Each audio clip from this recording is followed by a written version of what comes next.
Society connected to people, connected to the common man. వారి ఆవేదన, వారి ఆలోచన, వారి యొక్క అవసరాలు, కంపల్షన్స్ కూడా ఉంటాయి ఇందులో. ప్రధానంగా ఆరోగ్యం, పేదవాని ఆరోగ్యం అనేది ప్రభుత్వ బాధ్యత. It is the responsibility of the government.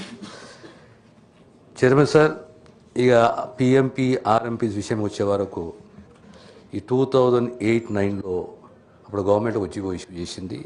Jio RT number 429 dated 1/4/2008.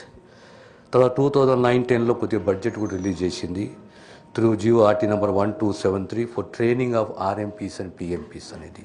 అంటే ఆ కాలంలో అప్పుడు సమైక్య రాష్ట్రంలో. ఆ తర్వాత 2014లో తెలంగాణ గవర్నమెంటు అప్పుడు ఆర్ఎంపీస్కు ట్రైనింగ్ ఇవ్వడానికి మళ్ళీ ఒక జియో ఇచ్చుకుంటూ జియో ఆర్టీ నెంబర్ 559 ద్వారా అబౌట్ 50 లక్షల దాకా 46.01 lakhs completely particularly for training of the RMPs PMPs అని చెప్పేసి ఒక ఆర్డర్ ఇష్యూ చేసింది అధ్యక్ష. తర్వాత లీగల్ కాంప్లికేషన్స్ అనేవి వచ్చినాయి.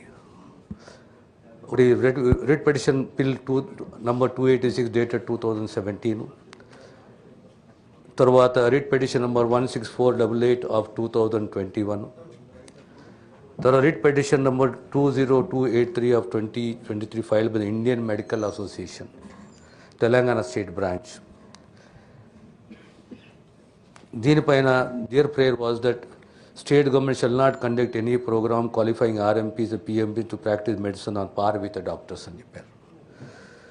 No certificate of qualification shall be issued to the RMPs and PMPs for medical practice until further orders అన్నారు. The present legal situation, court అన్న తర్వాత, the Honorable High Court has restrained the state from conducting training, issuing certification to RMPs and PMPs that would enable to practice in modern medicine. No certificate can be issued by the government or any authority permitting RMPs and PMPs to practice allopathic medicine. Any future action ante there is clearly statutory backing, strict compliance with judiciary directions. నేను గౌరవ సభ్యులు చెప్పిన దాంతో నేను ఏకీభవిస్తాను, వారి ఆవేదనను నేను గౌరవిస్తాను. కానీ ఇక్కడ మళ్ళీ ఒకటి ఆయుష్ విషయంలో ప్రస్తావించారు. ఆయుష్ అనేది గవర్నమెంట్ ఆఫ్ ఇండియా రికగ్నైజ్డ్. ఇది national commission for Indian system of medicine అనేది. దాని పర్యవేక్షణలో ఆయుష్, హోమియోపతి కానీ, ఆయుర్వేదే కానీ, యునాని కానీ ఇవన్నీ దాని పర్యవేక్షణలో కోర్సెస్ ఉన్నాయి. 5 years courses, BAMS, BHMS, BUMS ఇవన్నీ కూడా ఉన్నాయి. దానికి గవర్నమెంట్, మన ప్రభుత్వం ఏం చేస్తుంది, బ్రిడ్జ్ కోర్స్ కూడా ఇంట్రడ్యూస్ చేసింది టు ప్రాక్టీస్ అలోపతి. ఆ బ్రిడ్జ్ కోర్స్ అనేది we have introduce the bridge course. Eligibility 3 months programme, దాని బ్రిడ్జ్ కోర్స్ది. Certificate programme for community health అని చెప్పి, certificate programme for community health అని, for BAMS and mid level health providers through the college Narayana university ద్వారా ఈ కార్యక్రమాన్ని చేపట్టాం. We're training them. The duration is 3 months.